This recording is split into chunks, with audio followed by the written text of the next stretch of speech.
आइए इस लेक्चर में मूल कर्तव्य यानी मौलिक कर्तव्यों के बारे में एक परिचर्चा करते हैं, जो कि किसी भी लोकतांत्रिक राष्ट्र के लिए एक आवश्यक शर्त है, ज़रूरत है।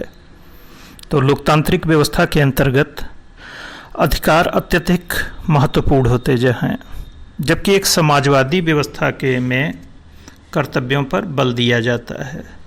वस्तुतः अधिकार और कर्तव्य दोनों एक ही सिक्के के दो पहलू हैं, दोनों को एक दूसरे से अलग नहीं किया जा सकता। जो किसी व्यक्ति के लिए कर्तव्य हैं वही दूसरे व्यक्ति के अधिकार हैं। कोई भी अधिकार निरपेक्ष नहीं हो सकता।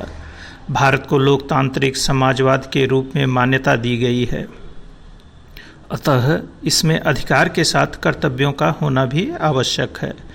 महात्मा गांधी ने भी कर्तव्यों पर जोर दिया था। उनके अनुसार अधिकारों का स्रोत कर्तव्य है। हम अपने कर्तव्यों को पूरा किए बगैर अधिकारों को सुनिश्चित नहीं कर सकते। न्यायालय ने भी अपने विभिन्न वादों में नागरिकों के कर्तव्यों पर बल दिया। उदाहरण के लिए पर्यावरण संरक्षण तथा संवर्धन सिर्फ सरकार का दायित्व ही नहीं, बल्कि प्रत्येक नागरिक का कर्तव्य भी है। मूल अधिकारों में कर्तव्य भी अंतर्निहित है। सभी व्यक्तियों को जीवन का अधिकार प्राप्त है। इसमें सभी व्यक्तियों द्वारा जीवन का आदर करने का कर्तव्य भी शामिल है।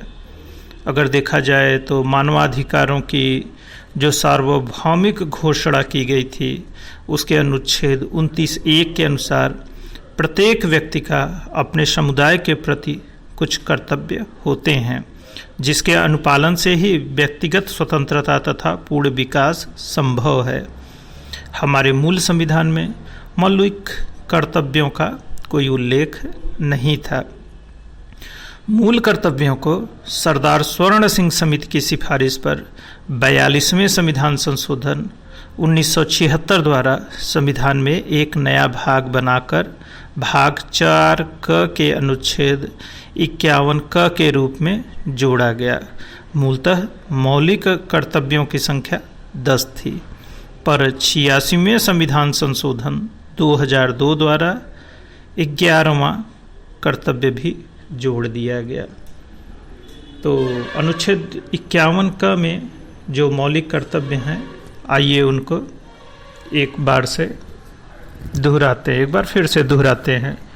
तो भारत के प्रत्येक नागरिक का यह कर्तव्य होगा कि वह संविधान का पालन करे और उसके आदर्शों, संस्थाओं, राष्ट्रध्वज और राष्ट्रगान का आदर करे।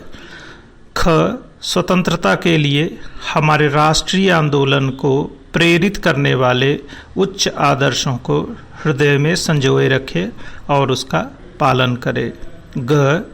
भारत की प्रभुता, एकता और अखंडता की रक्षा करे और उसे अछूते रखे। देश की रक्षा करे और आह्वान किए जाने पर राष्ट्र की सेवा करे। भारत के सभी लोगों में समरसता और समान भ्रातृत्व की भावना का निर्माण करे, जो धर्म, भाषा और प्रदेश या वर्ग पर आधारित सभी भेदभाव से परे हो। ऐसे प्रथाओं का त्याग करे जो स्त्रियों के सम्मान के विरुद्ध हो। हमारी सामासिक कंपोजिट संस्कृति की गौरवशाली परंपरा का महत्व समझे और उसका परित्याग परिरक्षण करे। हमारी सामासिक संस्कृति की गौरवशाली परंपरा का महत्व समझे और उसका परिरक्षण करे। प्राकृतिक पर्यावरण की, जिसके अंतर्गत वन, झील, नदी और वन्य जीव हैं, रक्षा करे और उसका संवर्धन करे तथा प्राणी मात्र के प्रति दया भाव रखे।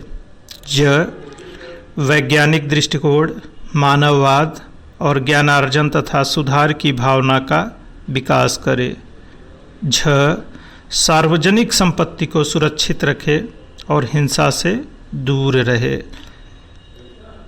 या व्यक्तिगत और सामूहिक गतिविधियों के सभी क्षेत्रों में उत्कर्ष की ओर बढ़ने का सतत प्रयास करे, जिससे राष्ट्र निरंतर बढ़ते हुए प्रयत्न और उपलब्धि की नई ऊंचाइयों को छू ले। मतलब 11वां और अंतिम, माता पिता या संरक्षक 6 वर्ष से 14 वर्ष तक की आयु वाले अपने यथास्थिति बालक या प्रतिपाल्य के लिए शिक्षा के अवसर प्रदान करे। अब आते हैं मौलिक कर्तव्यों के महत्व पर।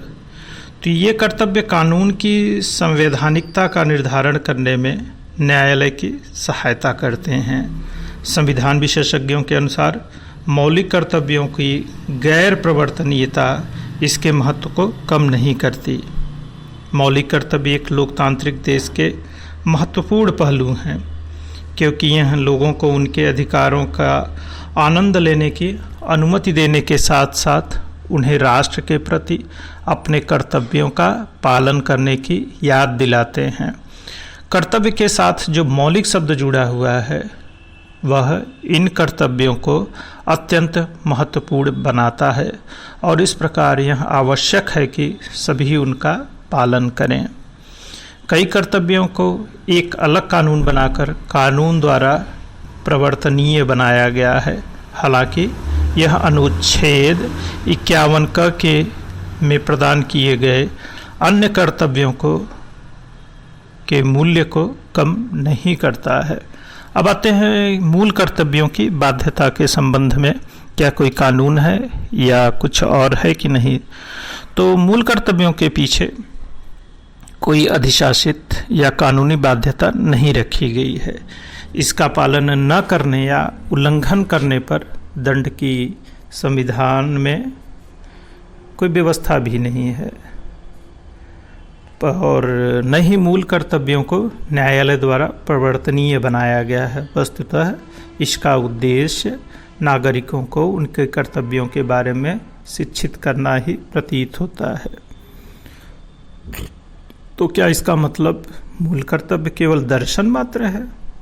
तो ऐसा मानना शायद पूरी तरह से सही नहीं होगा, क्योंकि मौलिक कर्तव्यों के अनुपालन न किए जाने पर न्यायालय द्वारा कोई निर्देश नहीं दिया जा सकता, पर कुछ मौलिक कर्तव्यों का अनुपालन सुनिश्चित किए जाने के लिए कुछ विधिक प्रावधान किए गए हैं। जैसे राष्ट्रध्वज और राष्ट्रगीत की अवमानना पर नेशनल ऑनर एक्ट के अधीन कार्रवाई की जा सकती है। इसके लिए भारतीय ध्वज संहिता का भी निर्माण किया गया है।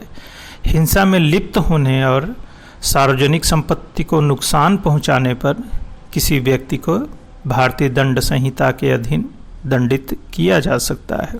धर्म, भाषा, प्रदेश या वर्ग आधारित विभेद के निषेध का अनुपालन नहीं करने पर नागरिक अधिकार अधिनियम 1955 के तहत कार्रवाई की जा सकती है। इसमें जो महत्वपूर्ण बात है वह यह है कि एक नागरिक के नाते हमें इन कर्तव्यों का पालन करना चाहिए। जैसे जैसे हमें इन कर्तव्यों का बोध बढ़ता जाएगा, हम राष्ट्र की एकता और अखंडता सुनिश्चित कर एक बेहतर भविष्य का मार्ग प्रशस्त कर सकेंगे।